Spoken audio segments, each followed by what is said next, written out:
Don't just say this is about thoughts and prayers right now. These kids were literally praying. We should be operating from a place of love for our kids. Yes, we should always operate out of a love for the kids. But he literally is trying to villainize people. The best response is to encourage and increase thoughts and prayers. Welcome to the Father Leo Show, where I am dishing out faith, culture, and commentary. And in this episode, we are going to offer a balanced Catholic, pastoral, and practical perspective in regards to the Minnesota Catholic school shooting that recently happened. And I know that there's a lot of people who have already talked about it and perhaps were already fatigued by it, but I think the Catholic Church is now in a position to get involved and make real changes. So make sure that you stick around for my commentary and listen to what we as the Catholic Church, what we can do to bring an end, or at least a real stopping to this gun violence. What can we do about it? We will discuss it. But before we do that, please make sure you like, subscribe, share, and comment. And if we are helpful to you in any way, please consider supporting us on patreon.com/thefatherleo show. It's the only way really that we can continue to promote good, authentic, Catholic, balanced church responses to even terrible situations like this. Because sadly, someone in Minnesota, namely the mayor, Mayor Fry, said that thoughts and prayers, he doesn't want them. Well, guess what? He's going to get them. And why? Because they work. So we oftentimes feel very helpless when we see tragedies of this sort. But when the tragedy comes close to home, it impacts us in a deeper way. However, I will say this from a faith perspective. Thank God that the casualties were not greater.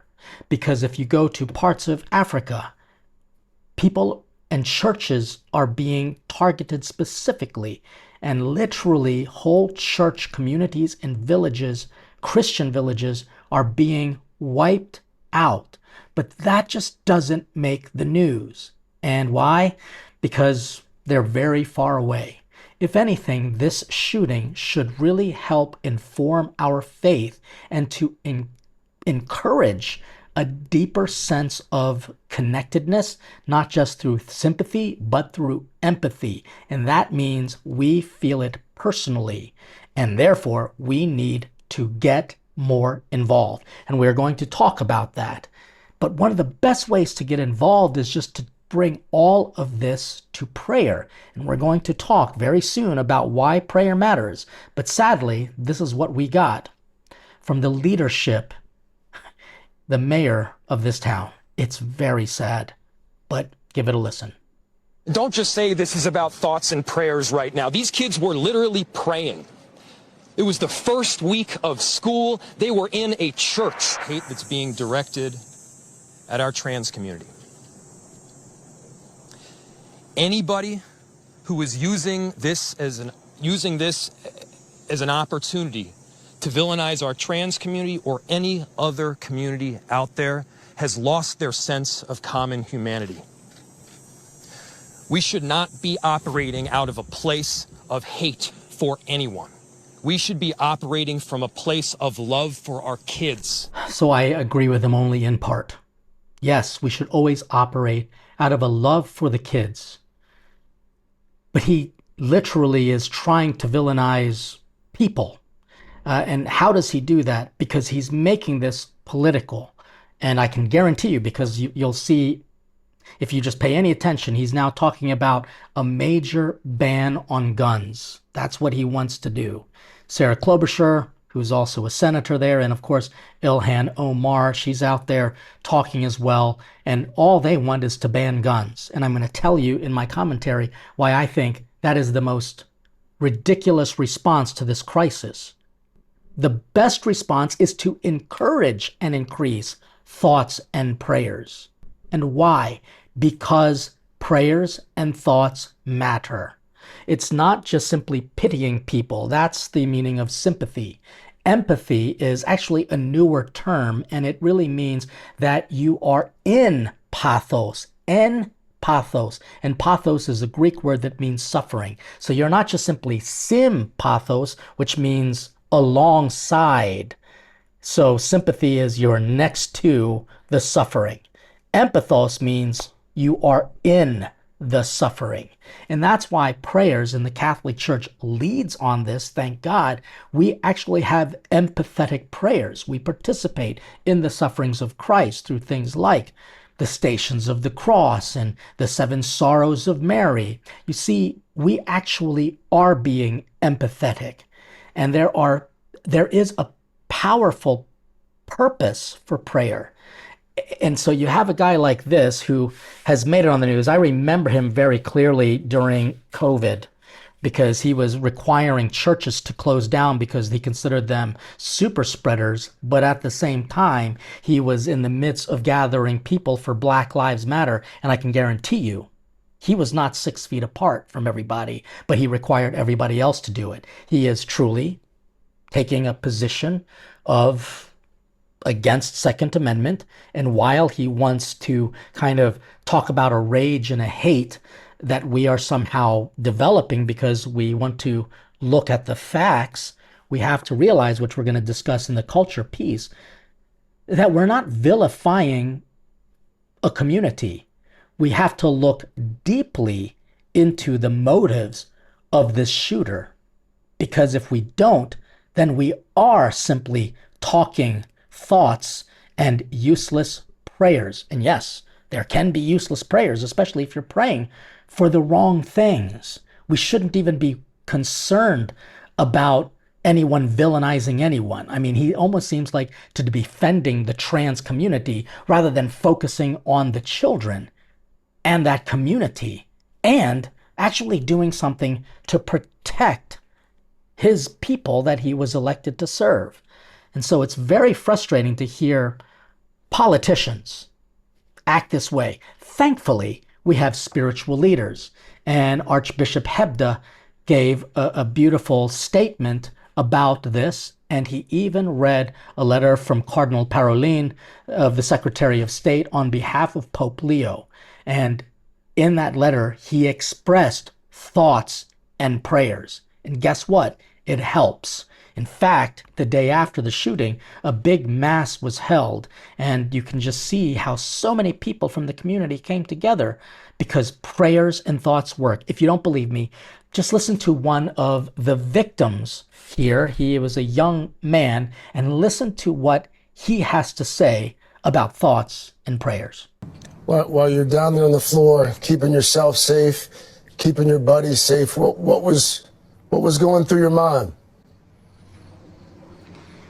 Well, right when it happened, I dropped down under the pew, like I said, and I prayed. I said my few prayers, and then I realized, like, I can't just sit here and focus on myself, knowing that with God on my side, I would be fine. So I tried to just go and help out my fellow classmates, try to keep them calm and safe, and let them know that they'll be okay. Oh, I'm getting emotional just thinking about it. Yeah, this kid has prayers. He was there praying. And he just knew that if God was on his side, that they'll be okay. How does anyone want to vilify people who want to offer thoughts and prayers? I just don't get that from a side of people where they just think that thoughts and prayers aren't helpful, because to this kid, it was helpful to him. The Holy Father sent thoughts and prayers. Archbishop Hedda sent thoughts and prayers. Millions of people around the world. Perhaps it's because Mayor Fry has never experienced people praying for him, or maybe he has not experienced prayer himself. And that's why we need more thoughts and prayers, because it works. I'm just going to tell you now that thoughts and prayers actually do affect us, and I'm going to tell you how now. One, because we remember that we are not God, but we remember God. And therefore, since we're not God, we're mortal. And it helps to always keep in mind memento mori, a phrase that means remember death. See, people who have good thoughts and prayers de facto are humbler people. They actually have to pray. Like I offered mass and rosary for these folks. So it's not like you can just say it, you actually have to do it. But it also helps us to be courageous, like this little boy, like the martyrs, anyone who faces danger. There are people, Vivo Cristo Rey, these, for example, the people who were in Mexico who were just being tortured, and yet they fought for their faith. I think, for example, of Blessed Stanley Rother, who's an American who went to South America, and he literally protected his flock.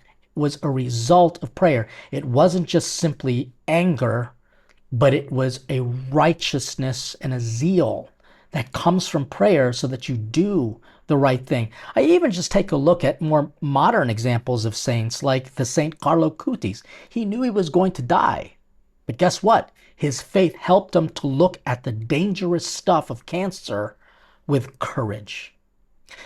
You have to also know that prayer offers protection and grace over the soul. It doesn't always mean that they're going to protect the body, because the body is not meant to be perfect. The body is material.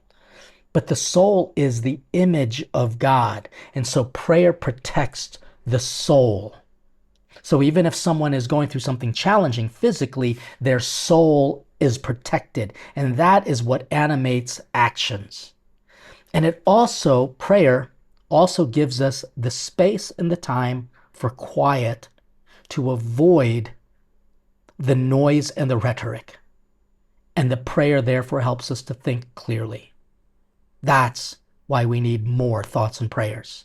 Because if not, we won't be looking at culture in a critical way. And I can tell you, it's not guns that's the problem. It is our broken culture. So a lot of people are going to use this, especially politically, as a way to promote an anti-Second Amendment rhetoric. It increases, in a sense, a fearfulness of guns. And yeah, you should be afraid of guns, but you should also be afraid of kitchen knives. You should also be afraid of rope. You should also be afraid of cars. You should be afraid of a baseball bat. I guarantee you, getting rid of the Second Amendment is not going to make an ounce of difference in this world. It'll make some difference in that good people will no longer have an ability to protect themselves. And why? Because bad people will always get access to guns. And why? Because bad people don't follow laws. Culturally, you have to understand that. But the reason why we need to talk about addressing culture before we talk about the politics of banning guns is because culture is what is broken. We were told not to say the name of the shooter, of the murderer, because it somehow creates, a popularity. The fact is, that might be true or not, but we sadly, and as hard as this is, we need to pray for a conversion of all of the people who want to bring about hate for people. So terrorists, for example, we can take a look at pray for the conversion of Hamas. I remember I was just in Portugal recently, and I remember the Fatima prayer. Pray for an end to communists, the conversion of Russia. Not the Russian people, but the Russian government. That's what the Fatima prayer was about, correct? We need to also pray for a conversion of people who are truly trying to cause harm to humanity. And we have to pay very close attention to the fact that this man who identified as a woman had a great hatred for the Catholic Church, and particularly everybody else, but particularly children. Children.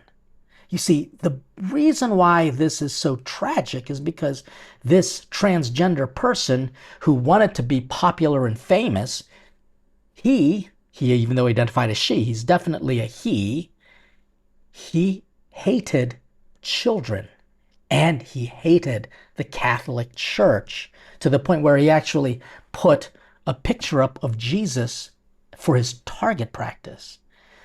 But here's the real tragedy of it all. This is a problem in that we as a culture are not willing to admit that, one, he had a fascination with Satan.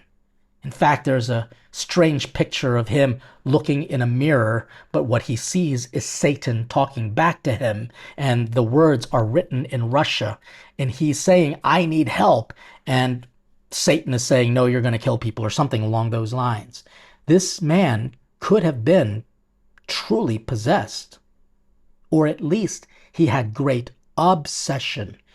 But we can see at the very least, and this is where the Catholic Church needs to really be strong about this. This was an evil act. So who is the cause of evil? Evil itself, the devil. The devil really is to blame. But the devil is to blame particularly in spreading this false understanding that children are to be hated. I wonder where we get that.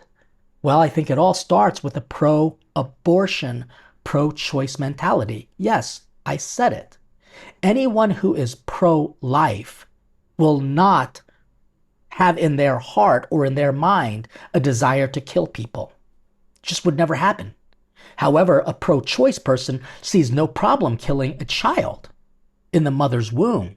And now the extreme position of the pro-choice movement, which is becoming more mainstream in their pro-choice position, is you can kill a child even in the 9th month, even after the womb, as long as it's still connected to the woman. They even call an unborn baby a fetus. Yeah, I am talking that this is going to be the Catholic Church needs to get up and say that this evil starts with a hate for humanity, beginning in the mother's womb.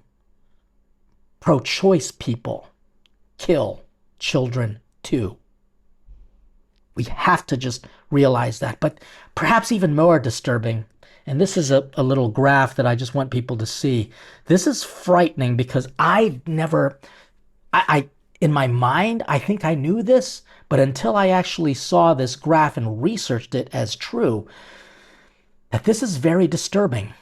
That all of the past, in the recent school shootings, the murderers all had identity crisis issues, whether it be transgenderism or they bought into the woke movement mindset and needed to put their pronouns in their names. So, for example, Denver school shooting, identified as trans. Denver school shooter 2, trans. The Aberdeen shooter, trans. Nashville shooter, trans. Uvalde shooter, trans. It's unconfirmed, but more than likely. The Georgia shooter, unconfirmed, but gave off trans vibes. Iowa shooter, identified as gender fluid. Philadelphia shooter, identified as trans. Colorado shooter, identified as non-binary. I just bring this up, and why? Because I think that there is a real problem that we are not paying attention to in looking at the psychological breakdown of the trans shooters. And it almost feels like Mayor Fry was protecting them, but not actually looking into their behavior or their psychology or their anger issues, because most trans people, not all, but most feel victimized.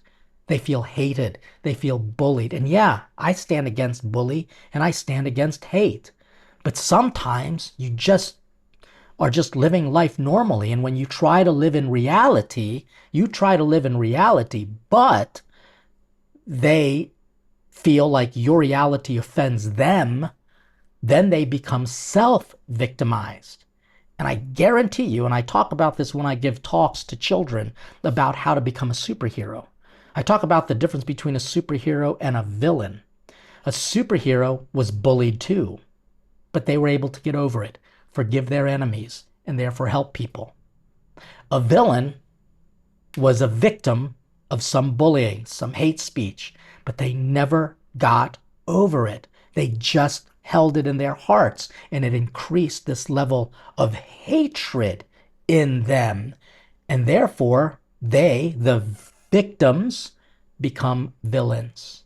You can be a victim, you can be hurt, you can be bullied, but if you can overcome it with grace and with help, by talking about your vulnerabilities to someone and seeking good direction, you can become a hero. If you're a victim and you can't get over it because you think that it's all about you, and therefore you don't pray and you don't get help, you're not willing to talk about your vulnerability, that's when you become a villain. And I can say that the trans community is self-victimizing. We recognize, I think the majority of the world recognizes that trans people exist and they need compassion and care and they need to be treated with respect. But that doesn't mean I have to agree with them. I can still firmly disagree with them. But that shouldn't turn them into villains. Because if not, you're going to get stuff like this, including a strange situation of a Nebraska senator trying to protect trans people, but you can see how even she's not altogether there. Check this out. Trans people belong here. We need trans people. We love trans people. Trans people belong here. We need trans people. We love trans people. Trans people belong here. We need trans people. We love trans people. Trans people belong here. We need trans people. We love trans people. Trans people belong here. We need trans people. We love trans people. You matter. You matter. And I am fighting for you. And I will not stop. I will not stop today. I will not stop tomorrow. You are loved. You matter. You belong here. So you can see that if you are an ally to the trans community, you start acting like this. Now, she's incredibly extreme. And so you're probably thinking, gosh, Father Lee, that's a little judgmental and a little broad brush stroking. Well, if you were to take a look again at the recent shooters, they had identity issues. We need to have a deeper conversation about that. That's all there is to it. But then if we have this conversation, am I going to be accused of being hateful by a person like this, or even Mayor Fry? You see, they are wrong. They are not doing politics in a just way. They are doing identity politics. Because I guarantee you, these two people in public office, they probably don't respect the Catholic Church's position on human life, pro-life issues. They're pushing a pro-abortion mentality. And what do you get with that? A disregard for human life altogether. But if you're a trans person, they'll do everything to protect you, but do nothing to actually help you deal with the struggles that the majority of trans people have. And again, I have interviewed trans people before, and I have zero problem with whether or not they want to identify as such. And I don't have anyone in my family member that experiences gender dysphoria, but I know that we would continue to love them. We have people in our family who suffer with same-sex attraction, and homosexuality and other moral issues. We love them, but we don't condone it. And we know they know that we disagree with these things, but yet we love them. But in this scenario, I showed you that video because I wanted to show, most importantly, that there was almost a very quick political response to, number one, get rid of guns, two, don't blame trans people.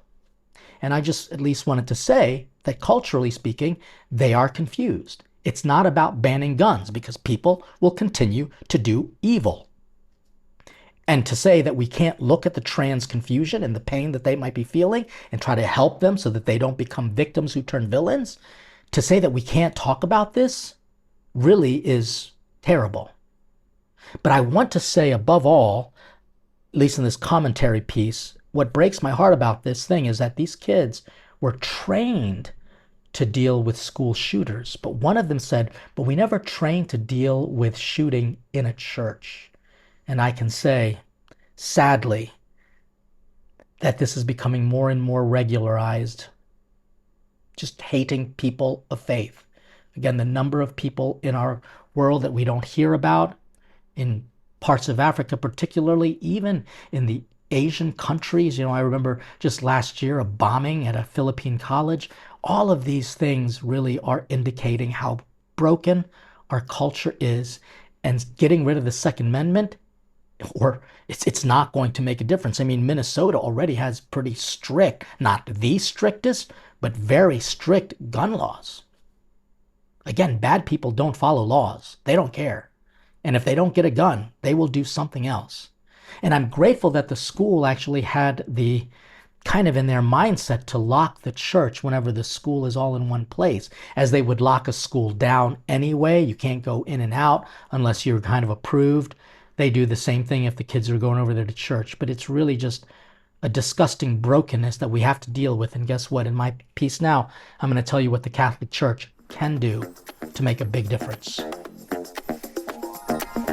So I wanted to at least offer some quick commentary here. The church needs to come together. And then that's hard because bishops don't always agree with each other. But I think in this case, they can come together and really have an impact on lawmakers.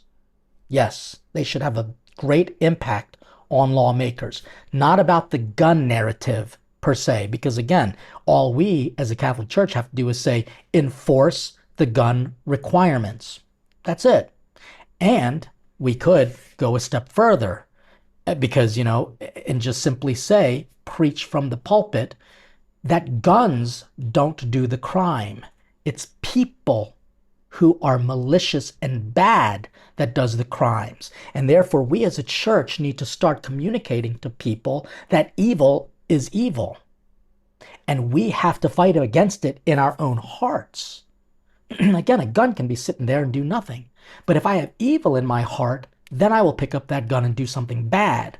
That's what we need to be preaching against, trying to form people's consciousness about guns. On top of that, about drugs, about driving, about the internet, just about everything, including, for example, sexuality. We as a Catholic Church need to preach about everything that is neutral, but it is our broken humanity that makes something good, like a gun, which could protect people, into something bad, a gun to harm people. So we cannot get involved in the politics, but we as a Catholic Church should get involved in helping to form the rhetoric of training people to have respect for human life. The second is very practical. I've said this before a few times. The Catholic Church needs to hire people, or the government needs to provide schools and churches with an ex-military or retired police officer, someone who is still very capable of being a police presence, because we know that a police presence makes a difference. We see that in the recent decisions to bring more police force to Washington, D.C., our nation's capital. More presence of people who want to uphold justice deters bad people who want to take away and harm justice. That's a fact. Just to the point where, for example, if I walk into a bar wearing my Roman collar, people immediately perk up and they're like, oh, I got to be good because Father's here. That's the same thing. We need to show that we take protecting our people seriously and showing the presence. Now, I hate the fact that there might have to be an undercover cop. But if somebody knows that there's a cop there, they're not going to do something about it. Even just parking a police car in front of a church has had created deterrence for some people. So that's an idea. Here's a third thing. We should make sure that we never encourage fearfulness, but we give the message of St. John Paul II, be not afraid. This is the word of Jesus, ultimately telling us, do not let this tragedy stop you from living your life. Be attentive, be careful, but the reality is This is what the devil wants, for us to be so afraid that we no longer gather in community. I mean, that's exactly what the government did when they instilled tremendous fear in everyone about COVID. It's like, you got to stay away from your grandmother. But politicians get together and party, and Nancy Pelosi can get her hair done. These are the crazy things that fear works through. The fear is working through not only the evil one, but by people who want to say, and unless we get rid of all guns, you have to be afraid for your children. That's kind of the logic if you were to follow to its end. That's what they're saying. But again, we cannot get rid of evil completely on this side of heaven. But we should also not be afraid of it. But we also should, here's number 4 for me, we need to really look deeply into the mental illness issue. The Catholic Church needs to stand up and unite and say, look, we want to respect trans people, but it's also looked at facts. Why is this happening? In the same way the Catholic Church had to look at why there were priests who abused people. And we did a great study on it. For that reason, they now require every person who wants to become a priest or a nun to go through a series of psychological backgrounds. We can encourage a healthy approach to looking at the consistent characteristics of killers. And at least these school shooters, the recent ones, many of them have identified in terms of the woke language, trans or non-binary or gender fluid. We got to take this seriously, and the Catholic Church should encourage that. And then finally, we as pastors need to get tougher. We need to let people know that we will protect our flock.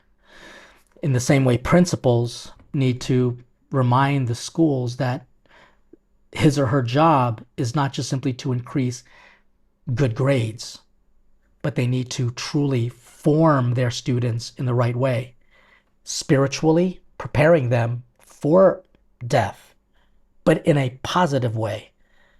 Education for sure needs to be good, but we also have to teach people how to serve one another. That's called pastoral formation. Because when you serve one another, you avoid self-victimhood, because you realize that you could be helping others who are worse off than you. But then more importantly, the human formation. Principals need to teach good human formation to all of the students, to show them how to be brave. And then also, because you are reviewing their humanity, you can also delve into their psychology and simply say, this person may be struggling with such and such an issue. Let's pay attention to them. Let's provide them good care. Medication is not the only response, and surgeries that'll change people's lives and really not always help their mind, even if they somehow think that their bodies are more conformed to their identity. But in reality, the principal needs to know who is healthy, not just in mind and grades, but in their own body. Are they okay? And to encourage a positive understanding of human formation. This is a very difficult topic.